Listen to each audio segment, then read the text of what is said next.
Shalom Adonai. Você está comigo para um momento de aprendizado.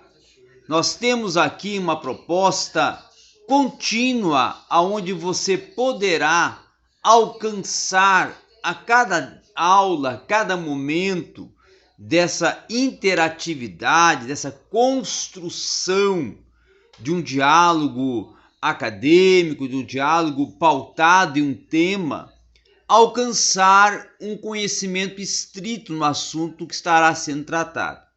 Essa é uma proposta que nós temos desenvolvido dentro do canal Transitar Teológico na plataforma do YouTube, tá? Agora, claro que você ainda poderá, e nós já estamos projetando e todo o escopo, o arcabouço da estrutura está sendo montada, em breve ter um curso também conosco específico em disciplinas, como por exemplo, patrística, que será o primeiro curso que iremos prover. Agora eu quero chamar a sua atenção para a teologia canônica. A teologia canônica, ela é distinta e ela tem um diferencial para com a teologia dogmática, que é pautada nos dogmas, como também para com a teologia sistemática, que aí já é uma abordagem sincrônica, sistemática, não é? Dentro do que propõe as doutrinas escriturísticas ou bíblicas. Agora, quando nós nos voltamos a observar e analisar uma teologia bíblica, nós temos que contabilizar que estamos também trabalhando com uma proposta que ela vai requerer, tá? Pesquisa, vai requerer o labor de uma pesquisa, de uma metodologia, de uma perspectiva, de uma escola de pensamento. Porém, o grande sentido propulsor da teologia canônica está centrado na própria escritura, no próprio cânon, no próprio corpus escritos, tá? Tanto veterotestamentário como neotestamentário, e também dentro de um transitar histórico, que aí vamos trabalhar com questões principalmente de uma proposta diacrônica, como também com o transitar sincrônico, aonde já entramos com sentido mais de uma observação do transcorrer histórico dentro dos fatos que vão se surgindo e sendo construídos dentro de cada tempo, de cada circunstância e de cada proposta temática. Hoje nós iremos falar dentro da proposta até, vamos assim, pronunciada, desenvolvida, postulada, melhor dizendo, pelo Walter Eicherot. Quando nós falamos de Eicherot, nós estamos falando do teólogo que foi responsável por ressuscitar a teologia bíblica lá no século XVIII. Nós sabemos que a teologia bíblica, depois de Gubler e de Wellhausen, ela vai ter uma queda, quase que uma morte. E aí vai ter uma ascendência da sistemática, da dogmática e da histórica, né? Novamente, para depois, então, Walter Eicherot conseguir resgatar os princípios e os métodos para propor uma revivificação, né? Uma revivificação e uma restauração das propostas de pesquisa, metodologia e desenvolvimento e aplicabilidade da teologia canônica ou a teologia bíblica. Agora, quando nós trabalhamos dentro do que Walter Eicherot, que é um teólogo bíblico, que trabalha muito questão do Berite, ele propõe muito trabalho da relação veterotestamentária, porque ele é um teólogo que trabalha mais com o cânon do Antigo Testamento, e ele vai, como especialista do hebraico, como hebraísta, desconstruir alguns mitos e vai também abrir o entendimento para algumas questões relacionais do contexto da religiosidade da religião veterotestamentária, a saber, o judaísmo. E com isso nós vamos ver, por exemplo, dentro de uma proposta de um tema que ele discorre numa das suas obras, a teologia bíblica do Antigo Testamento, que é tempos sagrados. Quando ele fala de tempos sagrados, ele está justamente falando, da crença da religião israelita. Uma crença que Walter Eicherot vai dizer que ela era influenciada por tradições religiosas primitivas, que deviam ter, inclusive, segundo ele, ser acolhidas e assimiladas pelo culto javista ou o culto a Yahvé. Nesse modo, nesse aspecto, é que vai se assegurar e vai surgir e vai se pensar a celebração de certos dias, por exemplo, lunares, sobretudo o da lua nova, que também era cultuado dentro do contexto da religiosidade cultica javista. E outra questão também, que nessas certas épocas festivas, como da Páscoa, por exemplo, eram também algumas festas, como trombetas, colheitas, estavam dentro do contexto também de uma liturgia cultica javista. E aí é que ele vai falar que junto com essas festas do povo, havia também o círculo da família ou do clã, em que junto a essas festas procedentes da época ainda pré-mosaica, o assentamento em Canaã irá trazer ou conceder uma influência na introdução de festas naturalistas do país, cuja adoção vai ser facilitada pela semelhança, ou até podemos considerar pela mescla, pela interação das antigas festas israelitas com as festas da colheita do trigo, da fruta, da vindima, e agora até com as festas, por exemplo, praticadas dentro do novo contexto cultural.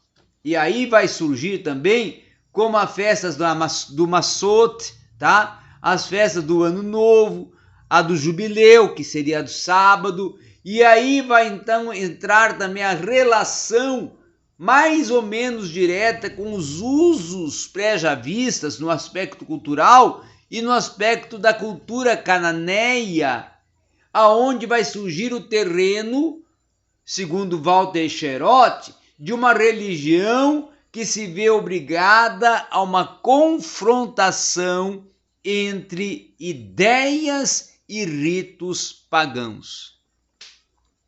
Com essa proposta e com essa dialogicidade e com essa interação, as festas pagãs, elas começam a se caracterizar por serem fortes elos com até a vida da natureza e da crença comum que desenvolvia o povo judeu, a própria cultura e tradição do povo judeu. Então eram ritos de caráter, até que podemos dizer, apotropeicos, tá? E esses ritos de caráter apotropeicos eram práticas místicas que promoviam um culto à divindade, principalmente no fator poder da divindade. Então, nessas festas de cultura já vista, havia também uma consciente relação da vida humana com suas bases naturais, principalmente com o desenvolvimento e a própria germinação de um crescimento, tá? E até de uma maturidade da vida do campo, vida, vamos dizer assim, da agropecuária, vida do plantio e da colheita, tá? E também com essa proposta de um culto de sacrifícios, aonde eram feitos rituais de sacrifícios, os banquetes religiosos e até a própria relação do sacrifício pela culpa ou da oferta pela culpa. E isso vai ser, vamos dizer assim, postergado e praticado como um legado perpétuo dentro do judaísmo. Não é só para esse período pré-mosaico, pós-mosaico, período de origem histórico deuteronomista, não. É um período de uma continuidade de prática dentro da cultura israelita, tá? Então essa relação, ela é justamente uma relação de uma religiosidade, de uma prática de uma religião pautada na tradição e na cultura do povo. Uma cultura também que tinha um aspecto muito propenso à intervenção da Torá, principalmente da lei, com quesitos de uma lei não só apodítica, mas também cerimonial e uma lei também cultica, tá? Com isso também nós vamos ver que o caráter único do culto a Yahvé não somente demonstrava uma atitude defensiva, mas também era uma introdução dos aspectos novos dentro de um ciclo de festas da própria cultura judaica, que essas festas agrícolas se tornavam motivações novas para uma prática fecunda da religiosidade judaica. Com isso também, o Walter Eicherot vai observar que a festa Páscoa ela vai se assimilar originariamente, tá? De uma forma originária, tá? De uma forma também embrionária, ao Massot, com a proposta mediante de uma motivação da saída do Egito em relação com a ação salvadora do Deus nacional, o Yahvé. E aí é que vai entrar também uma fusão de uma proposta com até uma festividade agrícola com um novo nome que seria o Hag Ramassot. O Hag Ramassot seria então a proposta de uma festa voltada à redenção de Israel, à redenção do povo.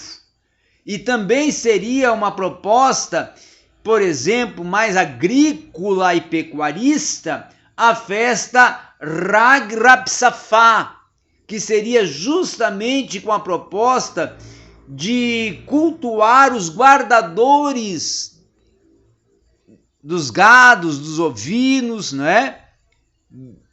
Dos caprinos, que seriam justamente os animais que eram utilizados não só para o rebanho, mas também para o sacrifício.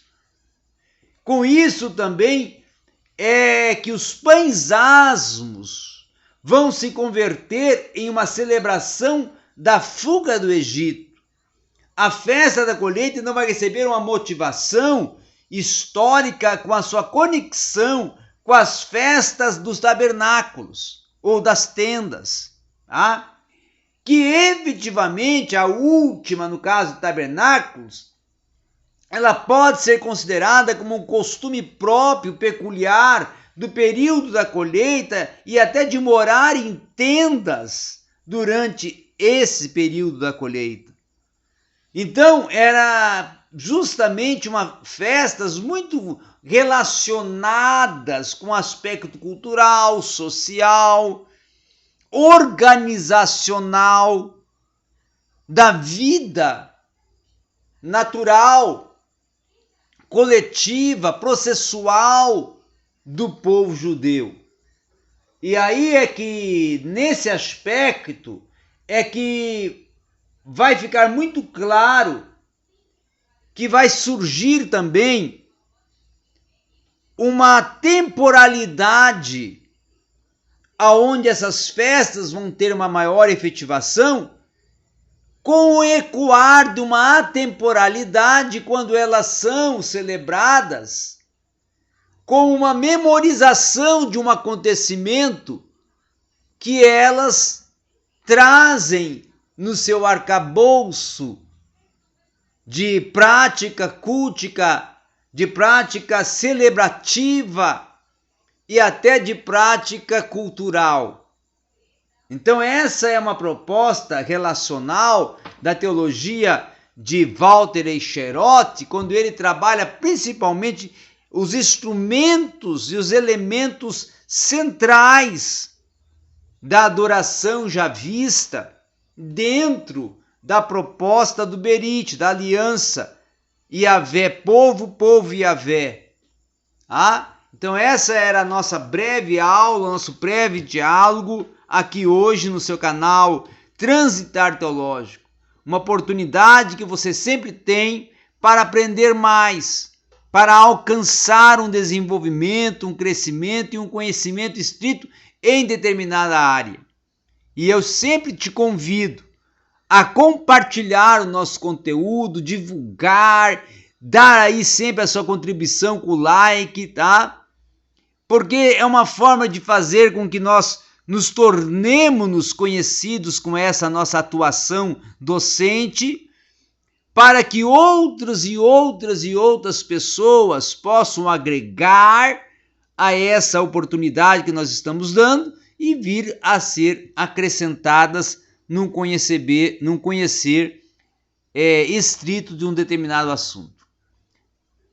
Essa é a nossa proposta e eu conto com a sua ajuda.